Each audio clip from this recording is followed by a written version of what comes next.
This podcast is not a substitute for a relationship with a mental health professional.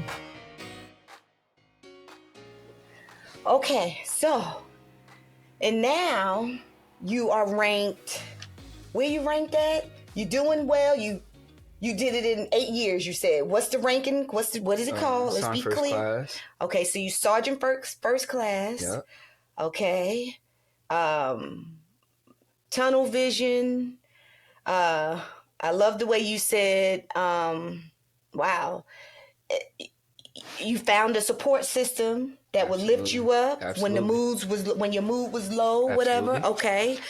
If you was having some depression or some sadness or overly anxious, you found a support system in the service. Okay. So now you're this high-ranking officer, and you still are handsome as I don't know what, fine as I don't know what. I can remember you calling me, telling me when we be talking, and I'd be like, where you at, Dre? I'm in the gym. I'm like, oh, Jamal, all you got to do is this. Even though you still tell me that now, do this.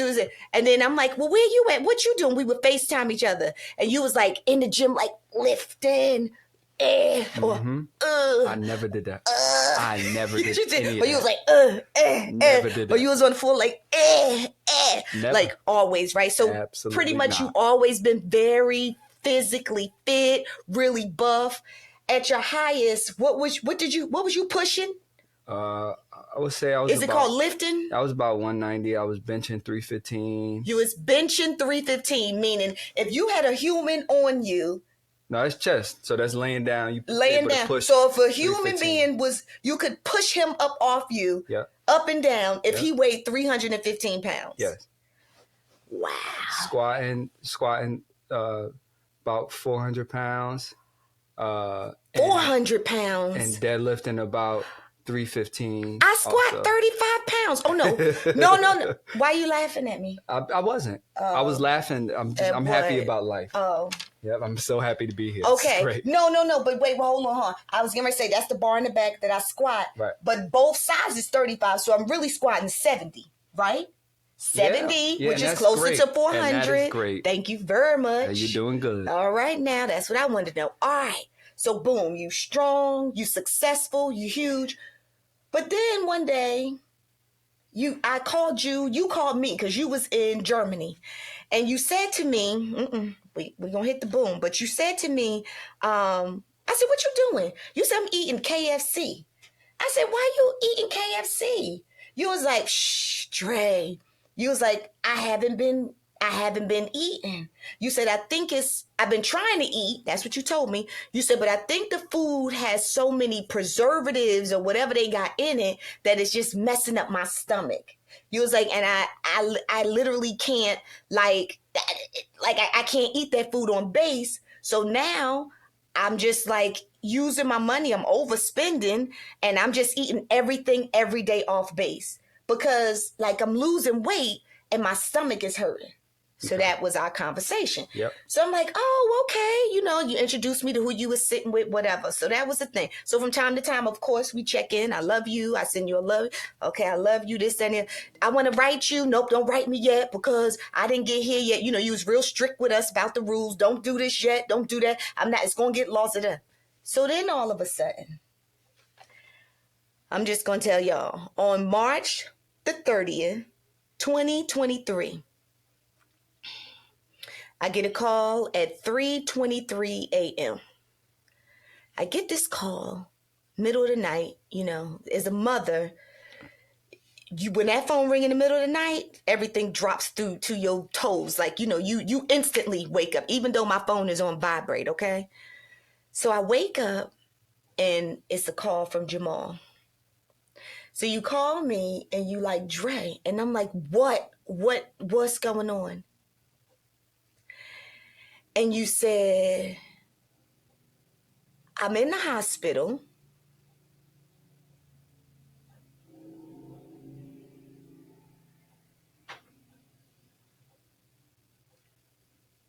You go ahead, because I'm going to cry too. I'm not going to cry. Oh, I'm going to cry. You said, I'm in the hospital and they just found all these tumors in my body. I'm like, what? I'm like, what, Jamal? What are you talking? What? So I get up. I'm like, huh? And you go look because you had me on FaceTime. Mm-hmm. And you said, Dre. And all I could see in that moment was that little boy.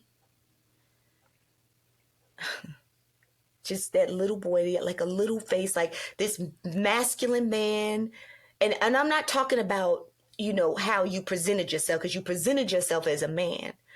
But for me, as a mom, godmom, because I will always give respect to Tony, your mother. But as a mom, I'm like, I could just see this little boy. And you was like, your face, Lord Jesus, every time I could think about it. I try not to. But you said, they found all these tumors in my body, and they think it's cancer. Mm-hmm. I said, Jamal, no. So I go downstairs and I cut on all the lights, and I'm like, what? I got a bonnet on my head to the side. Yeah, because all the lights, because I need attention. I got to see everything. No glasses, just probably coal in my eye, everything, whatever, twisted bonnet. And I'm like, what? And you laid in that bed in that room and you said,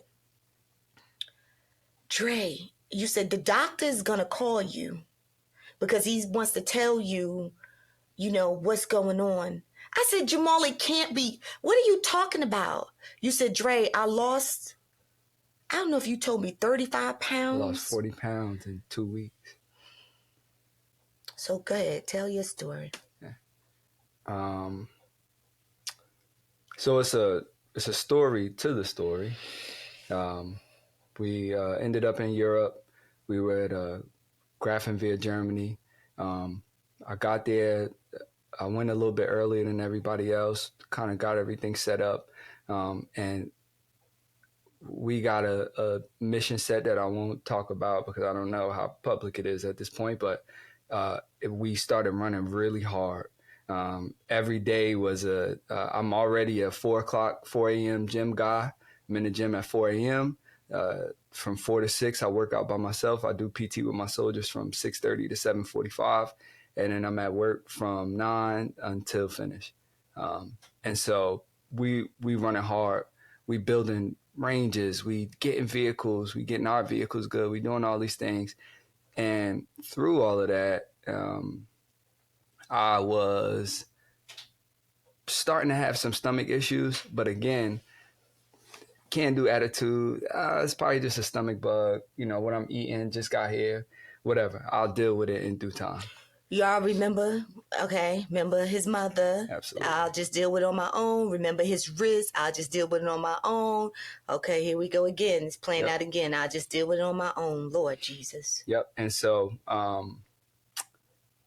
I started to see people that hadn't seen me in a couple of weeks, and they said, "Hey, you okay?" And I'm like, "Yeah, why you say that?" And they'd be like, "You look sick." And I didn't understand what they were saying because when you deploy, there's no mirrors. So you're not walking past a mirror all the time. You just, we was living 42 a bay. Everything was real tight. And I was very focused on work. It was just a lot of things going on that just needed to get done. And so as a man that is a sole provider in my household, my number one job is to take care of my family. And so for me, I focused I had a very tight shot group when it came to work. I always wanted to be loved and respected and appreciated at work because whenever my family came around, I wanted them to see how much love and dedication I put into work because that's what I'm pouring into them. I wanted them to understand that, but from other people. And so I was just so busy working. And one day, my commander at the time, Captain Escobar, we were having a conversation and she said, "You are going to go see the medics today." Because I started falling asleep in the middle of meetings, which is nothing like me. I am the can-do guy. We've been up for 24 hours. It's fine. Eat some candy, and we're going to figure this out, and we'll sleep when we're done. Lord. And she stopped me in my tracks, and she said, "You are going to go to see the medics today." So I'm like, all right, cool, whatever. So I go see the medics. They do a blood test, a urine test, and check my vitals or whatever, and they like, yeah, once the results come back, they like, yeah, you got some, your liver enzymes are high, so it's something going on in your liver, but you'll be all right.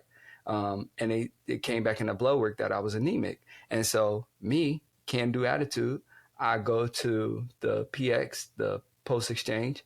I go get me some B12 vitamins, some iron. I go get me all these things to try to help this deficiency that I'm having, because I'm like, well, maybe that's why I'm tired. And a couple of days later, I started to feel worse, to the point where I wasn't able to really stand up at work. It got really bad really fast. And I was,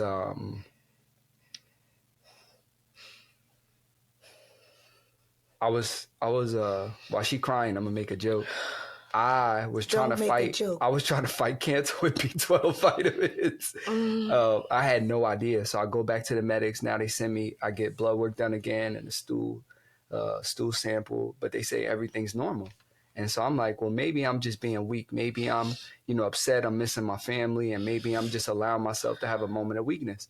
And so I continue to drive on. They tell me that they're going to give me an appointment for a GI doctor. It was March at the time, and they told me I could go see the GI doctor in July. Jesus. And so I bust out laughing, because for me, I'm always like, I'm not going to the hospital. They don't know what they're doing, whatever. And so I go back to work, and I'm like giving everybody a tongue lashing, like, you wanted me to go and see the medics? This is what they told me to do. I got to wait 2 months. I got to deal with it anyway. You should just shut up, whatever. But and this is why I will always tell people that God is present, and at all times and at the right time. Specifically, we had a soldier that had a injury that he had to go to a place called Landstuhl for in Germany. It's the big hospital. That's where all the doctors are, like the actual doctors, not medics. We talking about actual doctors, And so they're like, hey, he needs to go to the hospital. We need somebody to take him. It was a 4-hour drive. And so they like, we need somebody to take him. And And I wasn't volunteering because I just got cursed out the other day because they said I'm never around because I'm always doing other things. And they need me around more to do my actual job. I was doing my actual job and probably 4 other jobs at the time. But again, can-do attitude. We just got to get it done, right? So the soldier comes in at night while I'm in my bed, and he asked me, hey, N Salaam, are you going to take me to the hospital? And I rolled over and I told him if he didn't get away from my bed, I was going to punch him in the nose, 100%. Oh, okay. Because he was frustrating me, but I felt that was a call from God at that time. Like, no, you need to get up and you need to do this. Jesus. And so his appointment was at 7, maybe. The hospital was 4 hours away. So we left Grafenweer en route to Landstuhl. So you got up and took him? At 2:30 in the morning. I currently still have that alarm because I feel like that alarm saved my life. So we drive to Landstuhl. Again, he drives halfway and he gets tired and he says, hey, sorry, can you drive the rest? Absolutely not, but I do it, right? And I get there, and now, mind you, I don't have an appointment. So I'm sitting in the parking lot, and I'm like, do I go in or do I not? Because I feel like I'm, right now I just feel like I'm not pushing myself. And I think that all of my old trauma came up of, are you feeling bad for yourself? Do you just not want to go through this adversity? But something just wasn't right because I'm very in touch with my body. At that time, prior to going to Germany, I was pescatarian, so I wasn't eating meat to avoid all of the, things that they put in meat now to make them grow and all of this kind of stuff. And so I was just eating seafood, vegetables and fruits because also I'm working out a lot. And so your body is going to get the nutrients and minerals, whatever you need, it's going to get it faster from fish because fish and vegetables and fruits because they break it down faster. So I gave up meat. And so I decide... Because you're really sitting in the parking lot. And like you said, now your trauma is facing you. Yeah. That family of origin stuff of, absolutely, I could just handle this on my own. I could figure it out. Or God is whispering and saying, go up in there and talk to the doctors. Go up in there and talk to somebody who is fucking medically trained. Absolutely. But the thing is, this is when I realized that I had grown. I understood that it wasn't my fight no more. And I came here for a reason. And I was mature enough and I was masculine enough. And I'm going to say that because a lot of times we think masculine is this big thing. It's this tough thing. But sometimes being masculine is being able to say, I got to put this down. Yeah. Oh, that's good. And so at that moment, You put it down. At that moment, I said, I'm going to give it to God. Okay. And, you know, if I do need to see a GI doctor, because again, you know, I had a plan to retire at 20 years and make all this money because I'm retired. And if, you know, at that point, I done given 20 years of my life to this country. But I've also sacrificed so much with my family. You know, at that time, it was going to be time for me to give back to my family. At 42, I wanted to be a stay-home dad, and I just wanted to yell at my son for not getting straight A's. Oh, so check this out. That's good, because we didn't even say your age. So you're a 31-year-old male. 31-year-old male, healthy as an ox. Healthy as an ox. Healthy as an ox. 190 pounds. 190 pounds. Bench pressing 315, okay.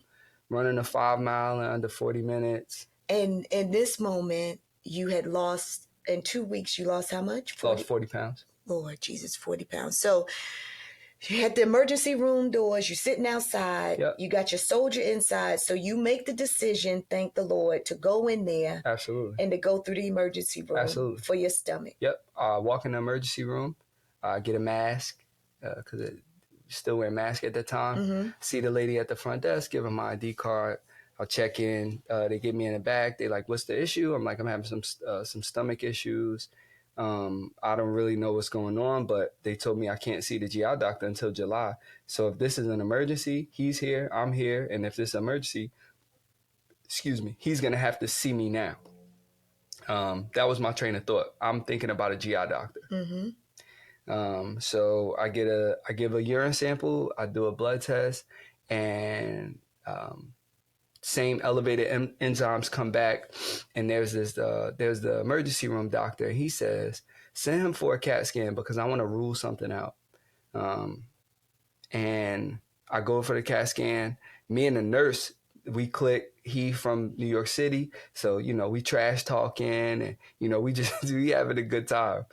Because you're not even thinking that you're not even thinking. It's not even on the radar. That you're going to get this diagnosis. Okay. It's not even on the radar. And so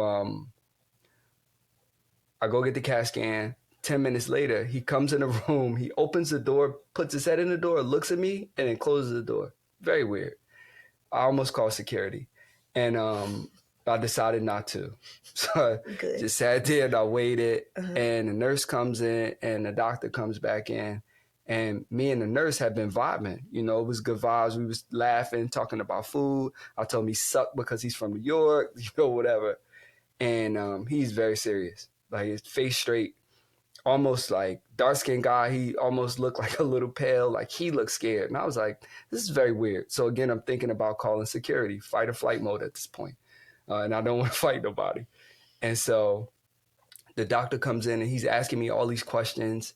And finally, he goes, the last question, which is very off topic for the line of question that he was given. He says, do you have a family history of cancer? And I'm like, no, my grandmother had colon cancer or whatever. But I'm like, no, whatever. So he's like, all right, cool. Just give me a few minutes. But when he was leaving out, I was like, whoa, what are you trying to say? Like, it's a little weird. I was like, I'm a straightforward guy. I need you to say whatever you got to say. And he flat out looks me in my face and says, you have cancer. And so my initial, you know, I think that a lot of times we think like, I will respond to this way. I had no response initially because I was confused. I was like, what? I laughed because I'm like, it's called shock. Dude, it's no way I have cancer because leading up until this point, I'm still going to the gym at 4:00 in the morning. I'm still shoulder pressing 70s. I'm 140 pounds, but I'm shoulder pressing 70s. I'm still strong. And I'm like, there's no way that that I have cancer. So I'm like, all right, I'm just going to let this play out. So it gets worse because he comes back with, I forgot what they're called, but he comes back with the doctor from upstairs. And he looks me dead in my face again and says, "You have cancer. We found cancer in your liver. It's all over your liver. This is bad." Like he's like, "I don't even know what to say to you." Um, he was like, he told me you're a straight shooter. I said, absolutely. And I appreciate the honesty. I said, I need to make a phone call. At this point, I think, like Dre said, is shock. And so I'm still Army. Like my mind is, all right, I got to call my command team. I let them know, like, these are the first people I call them, like, hey, I got, I'm getting admitted to the hospital. They think I got cancer. And so they like, what? But they like, all right, cool. We're going to send it up. And now it hits me a little bit because now I have to call somebody. I have to let somebody in my family know what's going on. And, when it comes to the Army, you business minded, you love everybody, but it's mission first. And, but with your family, again, like Dre says, they don't look at you as you've become this thing, this walking tank, as if, you want to call it. They don't look at you like you're a problem solver, you this big, strong person. They see you as when you were a child sitting in a car seat. And my godmother, I called my now wife, who gets on my nerves to the seventh Leave her alone. power. Leave her alone. That's my girl. She obviously does not answer the phone. I'm dying at this point. She doesn't answer the phone. And so I know this second person that I have to call is my godmother, because that's my girl. That's my person. And but I'm thinking about it, and I'm like, I really don't want to call her because I don't know how she can respond to this. And so I get on the phone and I find enough goal to call her. And I'm like, hey, I got cancer. I'm like, I don't really know nothing because I haven't really been listening to them. Like, I don't even know what they're saying, but the doctor's going to call you. He's going to let you know what's up.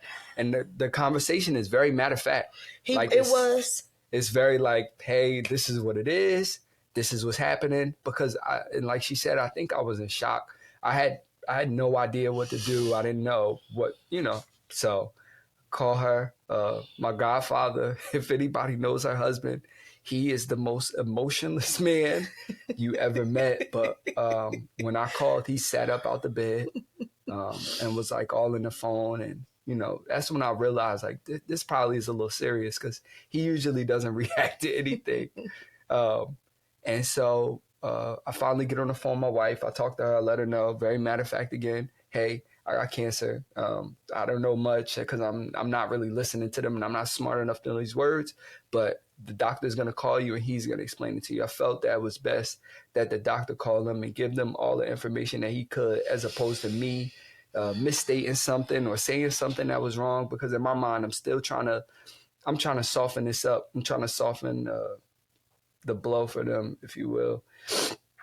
I needed them to be okay. I needed them to know that at that moment I wasn't panicking yet. I tried to keep myself under control because I wanted to manage everybody else's emotions. Lord. And I wanted to manage their emotions, but I just needed them to know that the first thing I did when I got diagnosed was I gave this thing to God. Because our fights are not ours to fight. And we go back to, again, God had been preparing me my whole life for this fight. Oh, my God. And so I knew at that time it was time for me to give it to God, because there was nothing I could do about this. Like, I didn't know how to react. I didn't know what to say.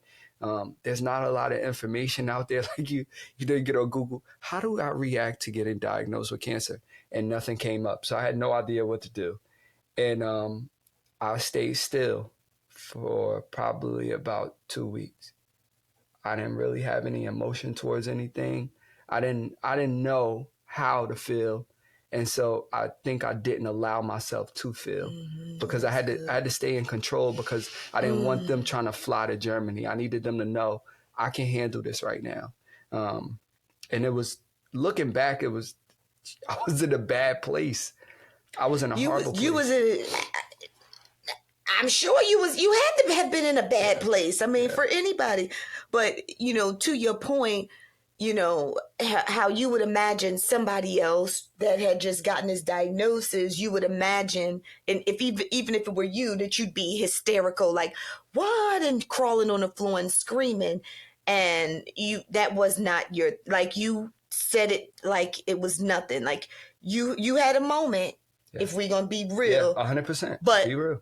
With me, you had a moment. 15, 30 second moment. It wasn't even, honest to God, I don't even think it got to 30 seconds. But you had a little quick moment. That moment wasn't even for me. I felt bad saying it to What Dre. You mean? That moment when I cried, I wasn't upset for me. I was upset that I had to tell you that. What do you mean?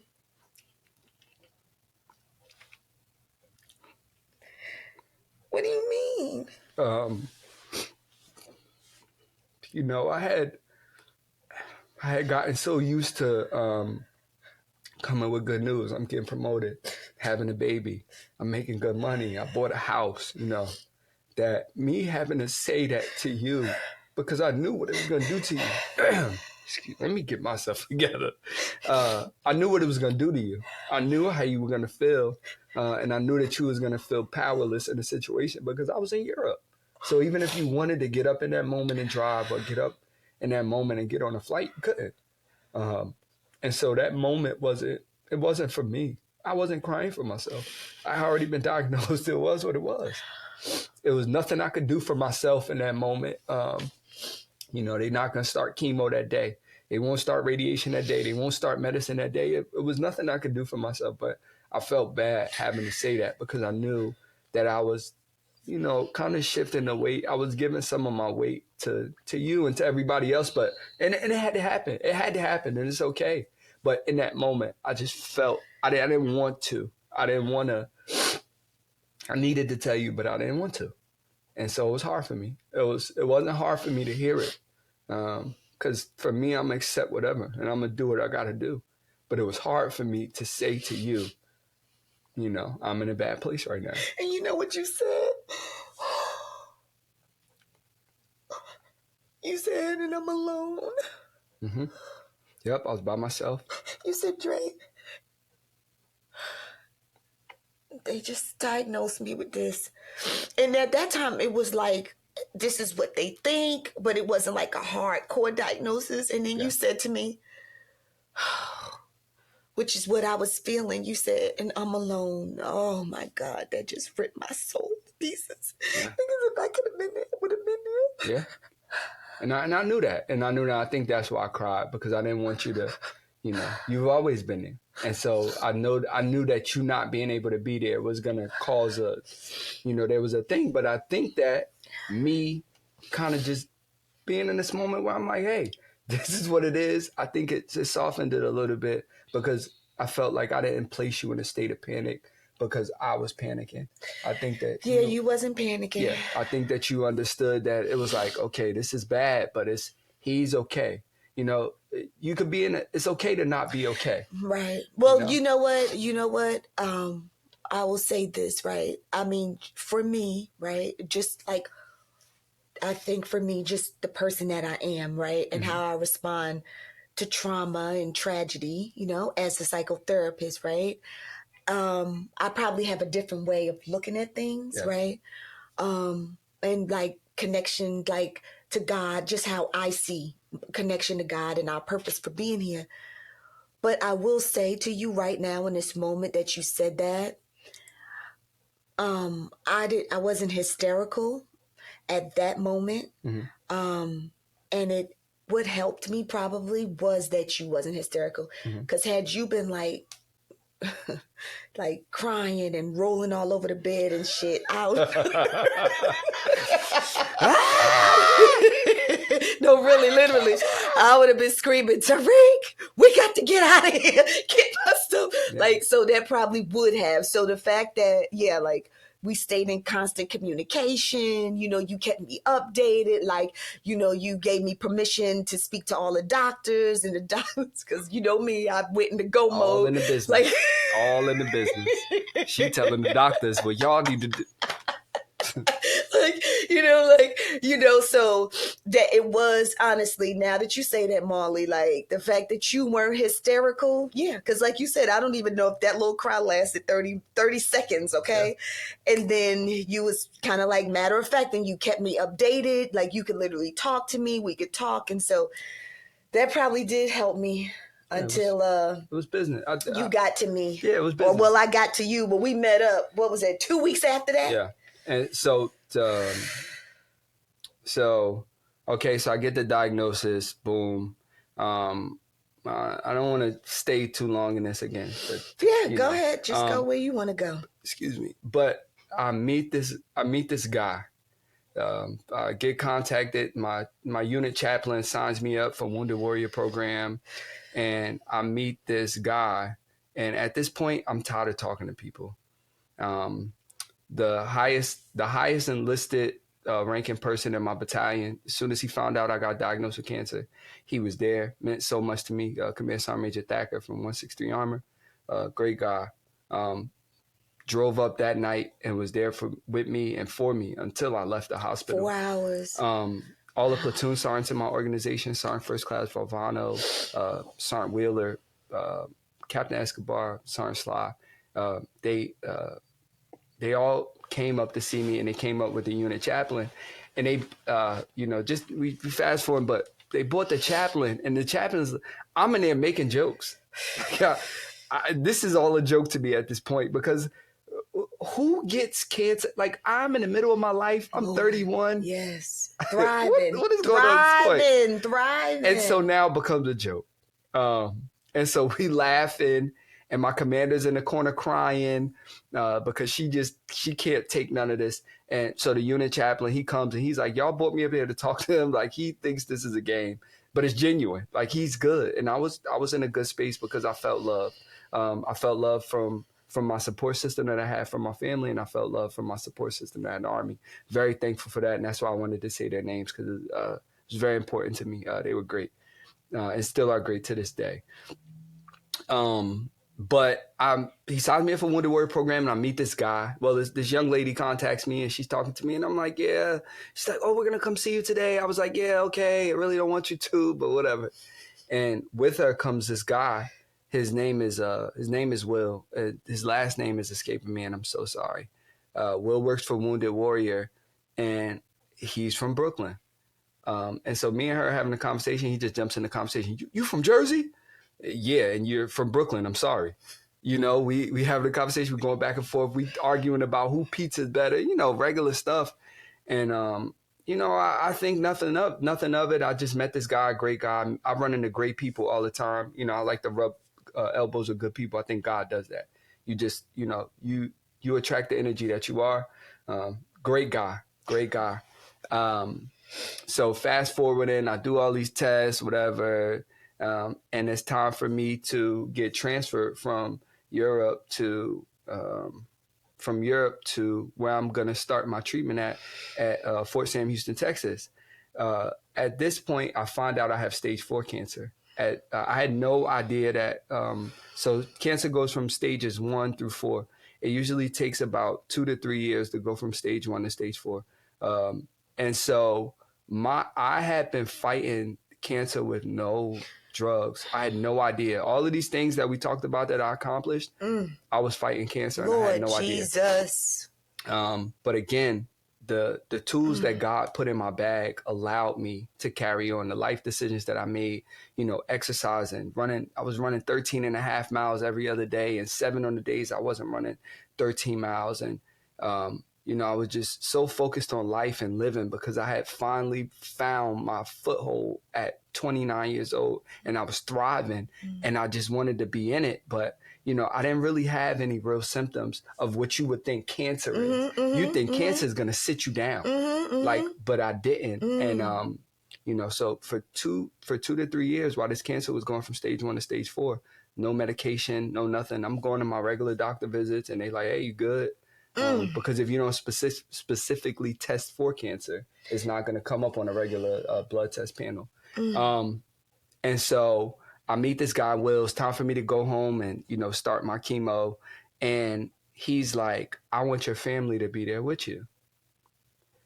Now, Andrea and Sean Brown are already gearing up to, like, they like, yeah, we driving out there. We coming. We'll see you when you get there. Can we drive to, oh, yeah. I'm like, can we drive to Germany, though? Yeah, we'll see you when you get there. We gonna be there. You know, I know they gonna be there. Oh, right. Oh, I get it. Not to Germany. You talking about Texas. Right. Because now they made this, the Army has made this emergency decision to say immediately, this is how we figured out it was stage 4, because before then we didn't really know. Right. So they're like, no, this is stage 4. And I think it's important to say what your scan showed, that it was in your, 3 organs? Your liver, your lungs, and colon. And in your colon, right?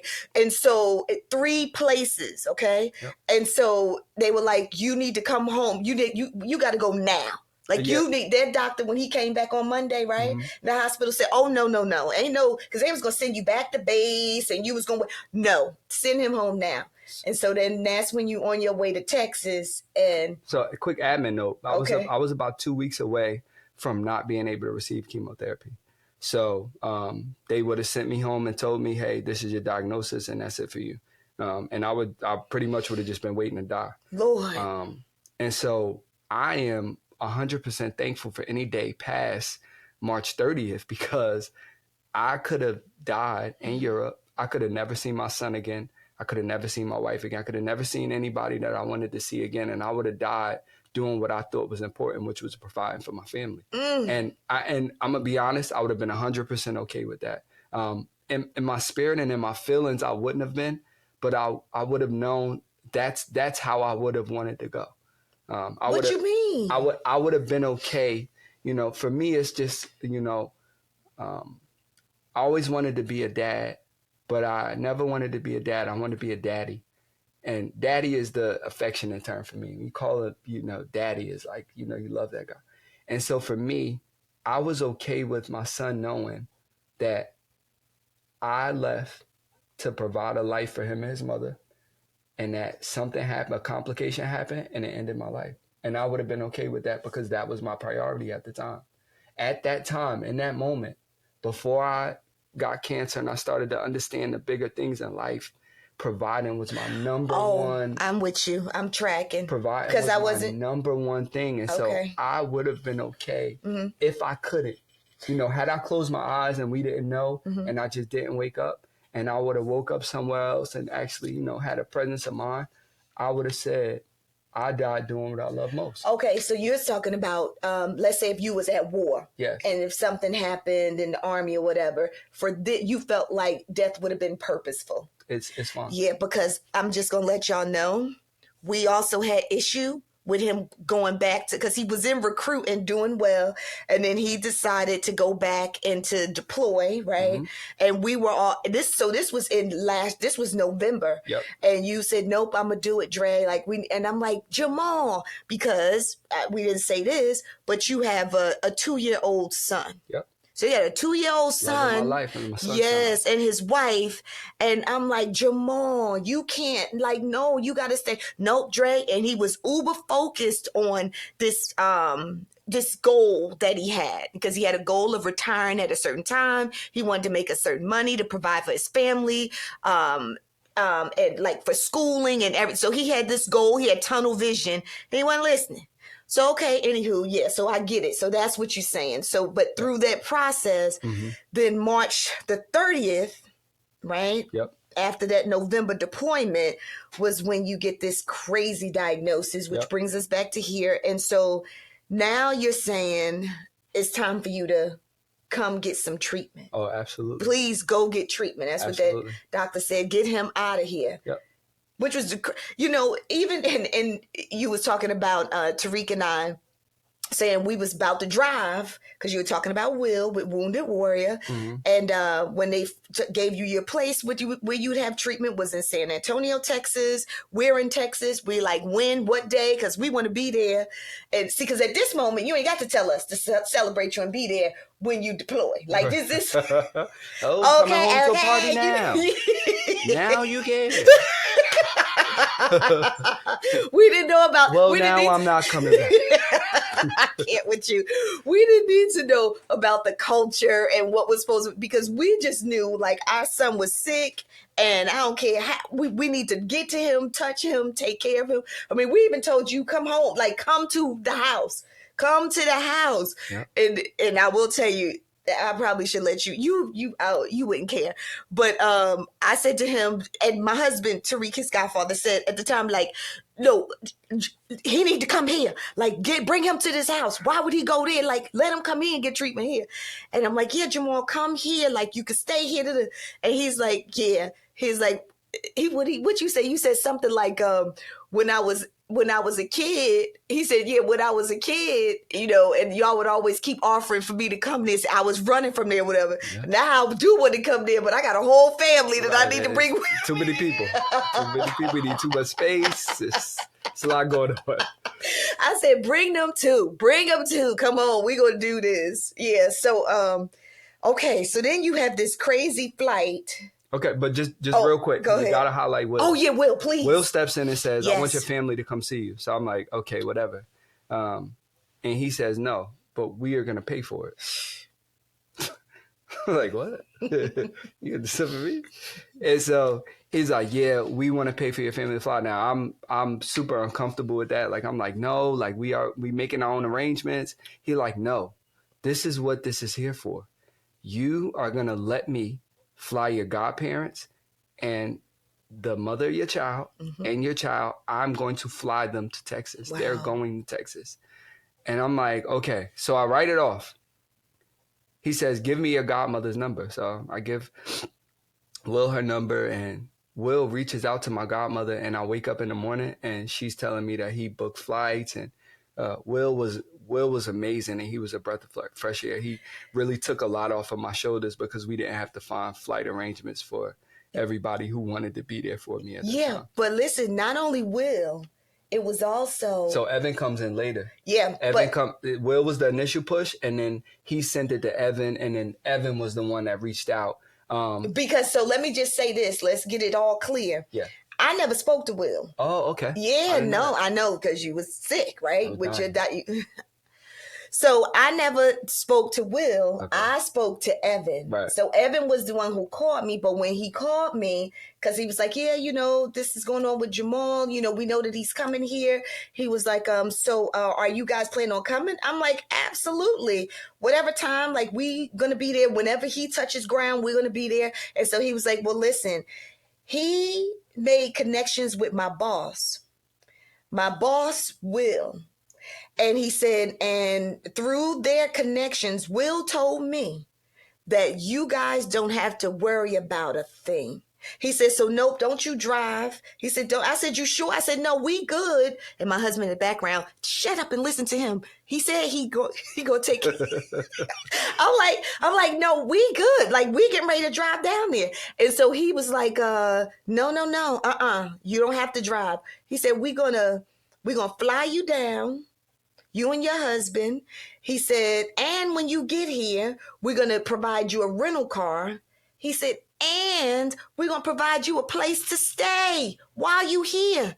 As long as you here and you taking care of him because he needs you here and support is important, we're going to take care of it. And he said, this came from my boss, Will. Will and Evan were invaluable and still are. Oh my gosh. Freaking amazing. They've become family for me.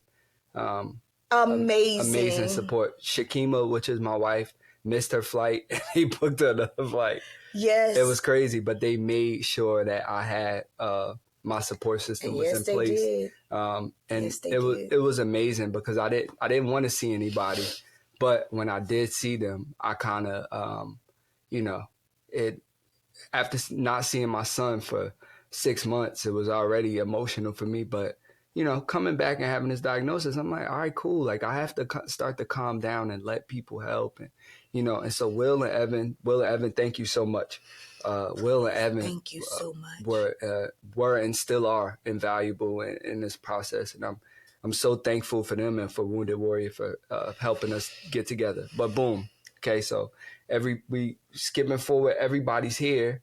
And, you know, so we doing our family thing. We eating, we having a good time, we laughing. It's almost like I don't even got cancer at this point. No, listen, nope. For me. For him. For me. This is what's so interesting. We talked about this yesterday.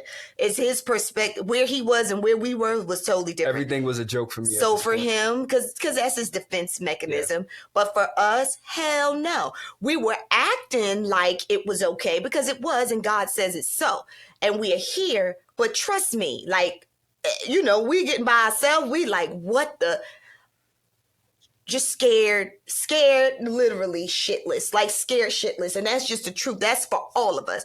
His wife, my husband, and for me. And I'm sure for all of your other family, but I don't think everybody else even knew yet. Right. Well, we didn't even know what to do, how to pull it. But anywho, he's saying we was chilling. We were chilling because that's what we do. But no, on the inside, we was like this. I had no idea it was coming. We was like this. He didn't see it, but we every day. I had no idea. So from there, I got a chemo port placed in, and I started my first chemo treatment, which they were there for. So they saw me go through my first chemo treatment. They discharged me from the hospital, and again, here come Will and Evan. They get me a Fisher House down at Fort Sam Houston, bathroom, bedroom, living room. They give me an iPad. Like you want a PlayStation? You got a Yankee hat and a Yankee shirt. A Yankee hat, a Yankee shirt. They bought me like all of this stuff. It's crazy. So nice. And so they take care of me while I'm there. And at this point, after they fly, now my godparents and my wife, everybody have to leave because one of the things that I think that sometimes we don't realize is you dealing with something, but life is still moving. And so everybody had to go back to work. And so again, I had to be okay with being by myself, kinda. But my godparents made a way. They were, when one wasn't there, the other one was there. They came down, they bought food, they bought love, they bought support, which were probably the things that I needed at that time. Because I started to go, this is when I started to understand what was coming. I still didn't know, but we're not gonna stay in that too long. I was having some really bad symptoms, but my thing was I wanted to get home. I wanted to be with my son. I wanted to be with my wife. I needed to start to figure out, this thing is something that I equated to how I deal with death. You never really, in my opinion, in my unprofessional opinion, because I'm not credentialed, don't listen to me. But listen to me. But listen to me because I have a platform right now. I don't think you ever really stop grieving. I think that when you lose somebody that you love or you deal with an extreme situation that changes the course of your life, you never get over it. You never get closure, but you just have to learn to start living your new life. And I was ready to start living my new life with this disability that I had because I didn't know what it meant and I didn't know how it was going to affect my family. So I'm going to come in here. Come on. Because... Come on with the therapy. It's not therapy. It's my truth. So that... was it 2 weeks in San Antonio? Yeah. So that 2 weeks in San Antonio was a whole bunch of, we had peaks because we were together and we had good times, but it was a whole bunch of valleys. It was a very, very, very dark time. It was a very dark time. For Jamal, yes, absolutely, but also for us, but two different perspectives. But I witnessed Jamal going through depression at the time. He probably will say, well, at first he would fight me on this because his depression for him, and I think that this is important, is people, I think when you think depression looks or feels a certain way, but that depression looks different ways. So, when, like he said, when at first I think he was numb, he was in shock, like, okay, I just got to do this. I'm in fight mode, right? We learning all these diagnoses. We learning about treatment. We learning prognosis, like what this looks like. We learning, how for him it was important, right, with his son and his wife. How long am I going to live? Like, so we trying to we learning all of this from the doctors and trying to make him feel as comfortable as possible, trying to feed him because he's just losing weight. So wherever he wants to eat, like we just trying to find a way. I'm popping up with stuff that we eat that he would eat as a kid, and probably was killing his stomach, but he didn't want to hurt my feelings, so he would just eat. Like we eating Red Lobster, we eating Cheddar Bay biscuits in the hospital, like we eating soul food, whatever, right? Because we just really trying to connect the way we did before, because we want him to feel loved and supported in food. But however, after that initial shock, when you went to the Fisher house, I know you was depressed. I'm going clinically depressed, say you were. However, right, you fought, and you allowed me to fight with you, because half of the space. So, and when we would go down, we would take a blow up bed, like whatever it was. And like he said, my husband would go on his days and work from there. I would go on my day. Like we would flip back and forth, or sometimes we was there so he could get through his treatment until he got back home. But I will say that you were in a depression, because anytime, like when we were there, and I know a part of this is the symptoms of cancer, like bright lights are hurtful to his eyes. But he would really want to be in the dark. Like it was like an apartment that they had given him. And, we had our little space out in the front, and then I'd let him have his own room in the back. And he would just be in that like a little squirrel in a hole. Like he would just go back in that room and have the TV. One thing about Jamal, he would always have sports on in the background, just growing up. And he would have everything off and just be laying in his bed on his side. He was in a lot of pain. And he would just want to be in that dark hole. So, of course, I come in there. I am not no dark hole kind of girl. She opened up the blinds. She turned. I'm like, bro, what are you doing? Not on my watch, brother. So this takes me back to when you was younger, and I was like, get the car, let's go, take me to work. Yeah. So I'm coming in here, I'm like, what you need me to cook? What you say you like? What you know, I don't want that drag. What you said you want Cheesecake Factory? I'm like, get up, put on your clothes, we going, come on, you gonna stay here?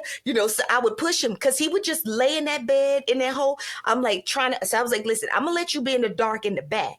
But up in the front, I'm like opening blinds, and you would come out your hole sometime, and laugh with us a little. Can't see because the bright lights everywhere. No, but I think that it's important to point out that depression is real, and it makes sense. Why wouldn't it be depression? And probably not being in a depressed state at that time probably would have been more irregular than anything else. Absolutely, and that's what I was trying to explain, because we had argued about this. I wasn't depressed. Negro. Yes, you were. We gonna get in this car. Come on, we gonna take a ride. And you were tired. Remember, we went to the mall and stuff. She walked me around the mall. I'm actively receiving chemotherapy. But it was good for him. He was happy. Me in the mall. He was happy. He was happy. He was happy. He had to get out. We got to make a shift in that brain. Yeah. And then I will say this. So he sits here and says that he wanted, you tell me something, I couldn't wait to get back home. That depression had you, baby, where you didn't want to go back home, because I feel, and this is your story to tell, but that depression had you where you was like, Dre, I said, okay, I can't wait till you get home. He has a beautiful home. I mean, it's immaculate. It's just delicious. His wife, his son. And I'm like, Jamal, okay, because I know, like, you got to get back home, and you're going to feel good at home. Mm-hmm. And he was looking at me, Dre, on his pillow. He was like, no, Dre, I don't know about my care there. Like, he was making excuses about like his care and his treatment and his doctors, but it was really some fear, I believe, as to even what real life was going to look like outside of that circumstance. Absolutely. I was scared. Like we said, I was scared shitless, but through that, I just, so my prognosis is 2 years they gave me 2 years to live. And I started to feel a clock on my back that my son is 2, and that means I may possibly not be here when he's 4. And so now the emergency starts in my mind. I have to go home. I got to go home. So I traveled I went from Texas to Maryland. Went from Texas to Maryland. This is all on a military flight. So I'm on a C-130. They got hospital beds in there, so I'm like laying down. I got to get vitamins and nutrients and all this stuff through IV. And then I go from Maryland to, I want to say I go from Maryland to Denver, Colorado, whatever. I go from Colorado to Kansas. So I get to Kansas, boom. And as much as we sat here and we done cried already, and you know, we done talked about some things that was really hard, my fight didn't start until I got home. Wow. Wow. You know, going from being, again, can-do attitude in the house. I'm a daddy. I change diapers. I wash butts. I clean dishes. I do everything except fold laundry. If you still ain't folding laundry? No. If you ask me to fold the laundry, you're going to be waiting for 2 weeks. And then at that, what I'm going to do for you is I'm going to clean it. Everything going to be clean, but I'm going to leave it in the dryer. And if you need a shirt, I'm going to take everything out. I'm going to put that one shirt in the dryer. I'm going to swap it for you real quick because that's how I'm going to iron it. And here you go. So we've decided that I probably shouldn't do the laundry, but I grocery shop, pick my son up from school. I pick out outfits. I cut the grass. I do. Fighting. I was a man of many, many things. And so my fight began when I had to figure out how to be a dad that was struggling to deal with his own diagnosis and my own symptoms, and deal with side effects from my medicines, and deal with just dealing with life, because everybody has to go back to their life. And now you are left to figure out, how do you live through this? Because, you know, they put that clock on your back and they say, hey, you got 2 years to live. You want to make it the best 2 years. And I also think that I don't have a lot of regrets, because once I got myself together, I started living every day how I wanted to live it. Good. If I wanted to do something, I did it. If I wanted to go somewhere, I went. If I wanted to eat something, I ate it. If I wanted to buy something, I bought it. Come on. If I wanted to say something to you, I said it. Yes. Good or bad. And so for me, when I got this diagnosis and it kind of sat me down for a while, and I had to sit and think about my life, I wasn't sad because I knew I had lived my life to the max. I got up every day and I gave it 110%. And some days, on the days when I didn't feel like it, I gave it 120%. You know, so yeah. And so just, you know, looking back, that was big for me because I lived every day how I wanted to live it from a certain point in my life. And I think I was very blessed to deal with that. But again, going home, and it was very rough. You know, one of the things that you got to think about, and I hope that we are open enough to talk about this, is as a husband, am I going to be affected by ED due to chemotherapy? You know, because now that starts a whole nother conversation. Well, you know, how do you please your wife? Because even though you got cancer, she has needs. Dealing with things like, well, should I go to my son's school because I look really skinny? And I don't want anybody to, you know, be looking at my wife or look at my son and feeling bad for them. And because, you know, in our house, we are in a good space. We got through this with, we're getting through it with the grace of God. Through it. That's right. But again, you know, I just was thinking about all of these things. And so, I'm fighting, but right now at that point it was a losing battle because I was just so overwhelmed. Then you're dealing with chemotherapy, you got to deal with side effects, you're going to doctor's appointments constantly, and so you never get to escape. You never get to escape your diagnosis because every day you're doing something that has to deal with it, and in days you're so tired and so sick that you just sometimes you just want to lay in the bed. And I had to become okay with not being okay some days. No, that's good, because before you left, you was Superman. Oh, yeah. I thought I was Superman, and everybody else did, too. So many of my coworkers that have come to see me at home say, it's so nice to see you sitting down.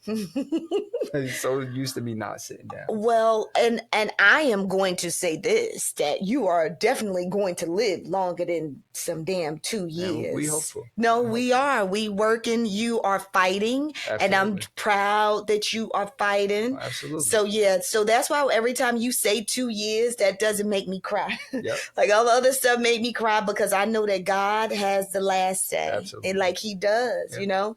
And so I am steadfast. I'm holding steadfast in that belief that God has the last say. Yep. And while we are all here, because who knows, you know, God forbid, my last day could be tomorrow because a truck could come by and hit me, you know. So God has the last say. So while we're here, we are going to live and experience every day. So, okay, so now you're fighting, you had chemo treatments. I'm just going to skip up a little bit because there's 2 more questions I want to ask and then we can end it unless there's something else you want to say because this is your story to tell. But now you're like on your 14th chemo treatment. You're 13th. No, you're 12th. I'm on number 12. You on number 12. I don't know. Where did 14 come from? Did you say the number 14? Nope, number 12. I don't know. I'm gonna see what. I don't know why 14 stood out in my head because every single treatment I know it was like every other Monday, every other Monday, every other Monday. So you're on your 12th treatment. The medication has to shift. Yep. Right. So because, while we being honest, please, because you know this is it's a battle. It's a circle of trust, and I'm okay with sharing it. My current chemo stopped working, and so now we shift into another treatment. I do some natural holistic things at home, kind of to supplement my treatment, but you know, just in being honest, and this is a lot more information than a lot of people know right now. Usually, you know, I don't share much. But. Well, so let's be specific. So when you first came home, the first treatment that you had 2 treatments, I think 2 medications together. So I have 6 medications. Oh Lord. Okay. 6 medications together in this chemo. And let me just tell y'all that his liver had so many tumors that it was protruding outside of his stomach. Now he already just has a 8-pack. I call you an 8-pack because I told you he's just always been very physically fit, worked out really hard. So he has his 8-pack and then this liver was protruding through his stomach. And so, but after he came back and started to get the treatment, the liver just started to shrink because a liver can heal itself. Like a liver is an organ that's miraculous. It can heal itself. Yeah. So the liver just started to retract. You see his 8-pack. And then he started so the chemo started working. The medicine was working. He started to put some weight back on, started to get a little bit more energy. And then it's kind of like, I guess there's an ebb and a flow to this whole treatment thing because then like he's feeling good. You talk to him, you know, he's up, he's around. And then all of a sudden you call him and he's like in a fetal position again because a medicine threw some new symptoms, some neuropathy or, you know. So anywho, right now, currently, he just found out 2 days ago on Friday, the morning that you came here, that the medication stopped working because at some point his markers had started to go down. And we had like a no cancer party because we still claiming that. So we had the no cancer party and he like, child, this is how he looked. And so we didn't have a no cancer party. We did because his markers, you know, because he had been working so hard. And so we started it was working. However, the way this whole chemo cancer thing works, I hate cancer so much. But so we went from there to now where he is just finding out Friday that the medication isn't working anymore. And now they have to try something new. But you're still fighting. Oh, absolutely. And we still figuring out what the new thing is. Right. Absolutely. And then just to, you know, I always like to throw these things in there. You know, God provides you I don't know how religious that everybody watching is, but God provides you the opportunity to fight. And I'm 100% thankful for the opportunity. He gave me the opportunity to fight when he sent me home. And he's continuing to give me the opportunity to fight. And anybody that knows me knows I'm not one to turn down a fight. And so I won't say I'm enjoying this ride, but it's definitely a challenge. And I look forward to just being able, me getting diagnosed with cancer has kind of opened a door where people kind of want to talk to me more. And it's opened a door for me to just express things about life and, how I view life and how thankful I am to be here. How thankful I am for the opportunities to fight through this disease. You know, Eric Thomas says this thing where, pain doesn't last forever. One day it will be replaced by something. And I'm a firm believer in that. Whether one day I beat this or one day it beats me, it's okay because, I take pride in the fight. And, I'm thankful that I'm able to have my support system and they there with me because a lot of times they hold me up. Because I don't have the strength to fight it by myself, and my support system was provided for me through God. And I'm very God-fearing man. I always have been. Not something I've always talked about, but I'm just so thankful for the opportunity to fight.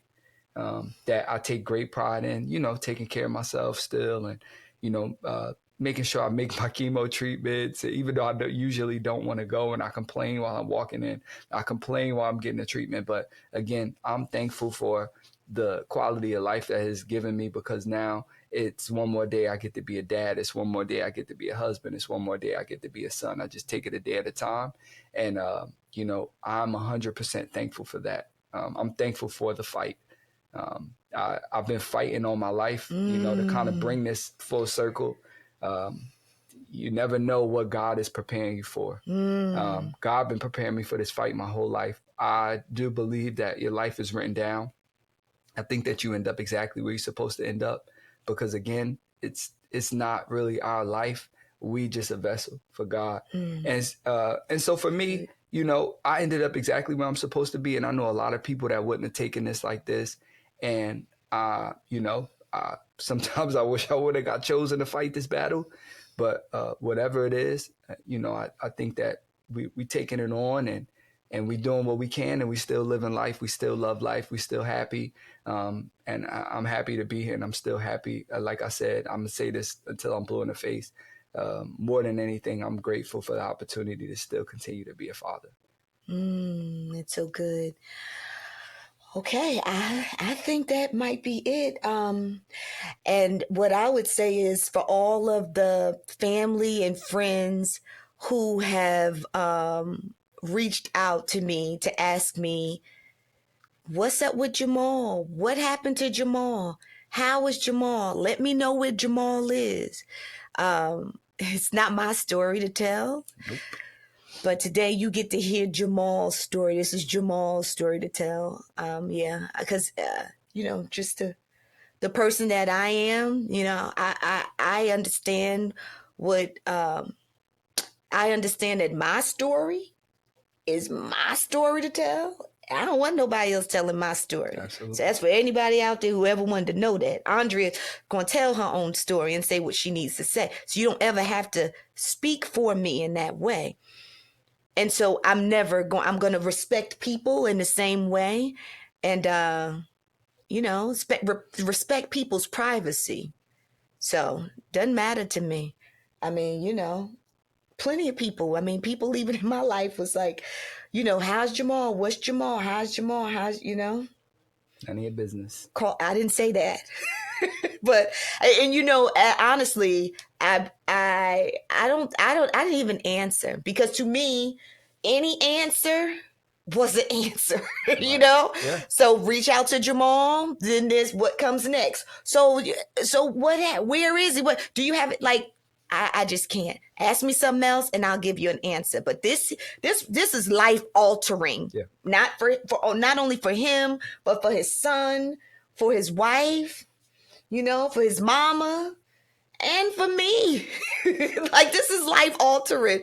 So this, for me, this was nothing for me to talk about, like, to anyone, unless Jamal included them in on the conversation. And I say that with peace and with love. And I don't change it. I stand on that. I stand on it. I stand on that. And I love you, son, so much. I love you too. And you fighting, and I'm fighting with you. Oh, yeah. And I got your back, boo. Yep. I got your back. Even when know I you told do. the doctor, hold him here till I get off work. Right. Can I got your back.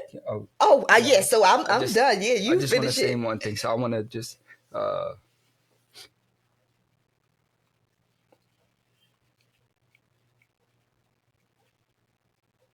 Go ahead. I want to say thank you for allowing me to use your platform to tell my story. It was super important to me because I want to help. I want to help people. Um, I want to reach people, and I just like to show that we are stronger than our demons, and that you can still continue to live your life. And so it was.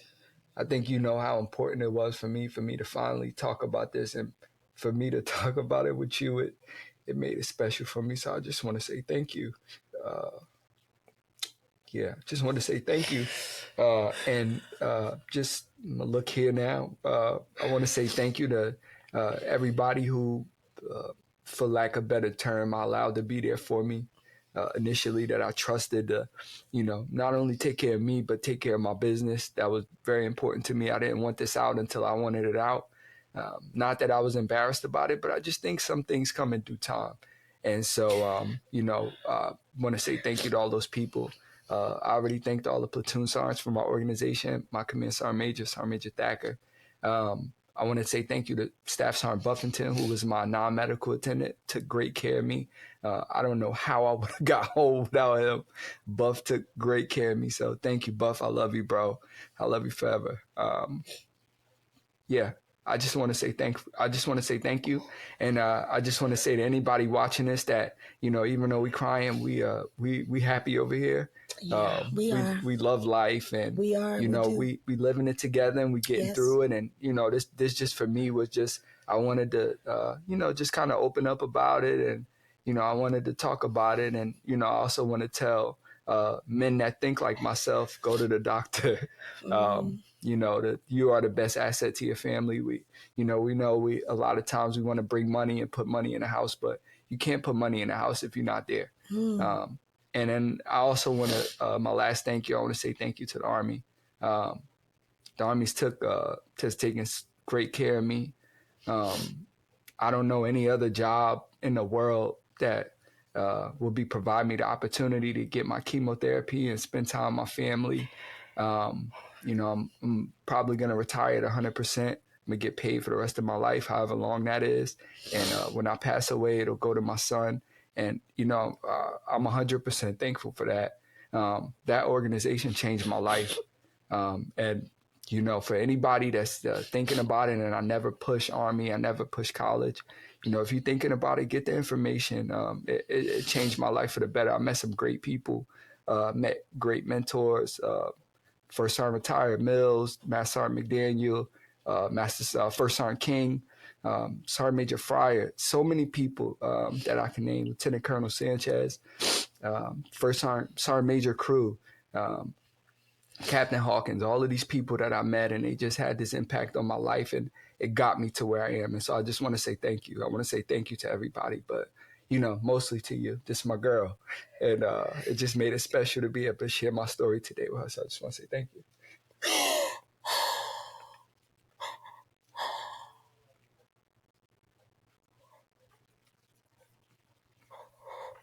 You don't ever have to thank me. No, we gonna say thank you. No, I love you. We're gonna say thank you. We're gonna say thankful. I love you so much. I love you so much. And it's oh gosh. Yeah, I want you to, I'm glad I had a place for you to even share your story. God makes a way. God always makes a way. Yeah. Okay. All right. I think they say that's bad radio though. Like when you got like radio silence and the crying and stuff for me. That's you for me. This ghetto though. This is ghetto though. So this is good. Like I think we should just do what we want. It's cool. Radio silence. Shut up. Oh gosh. Oh Lord. Yeah. So this was impromptu. It was not planned, but my baby wanted a place to tell his story. And hey, baby, I got a place, so tell it. I love you so freaking much. And anybody who knows me knows how much I love Jamal. Jamal. Hey, big, while we talking about I love you, big I love you to my wife and my son. Yes, Shakima. I love y'all more than life itself. Nafis. Yeah. Thank you. Thank you for dealing with me. All right, y'all. So thank y'all for listening to another episode. This was a special edition. Another episode of Mental Health is a Lifestyle podcast with your girl, Andrea Wise-Brown. Angie Panji.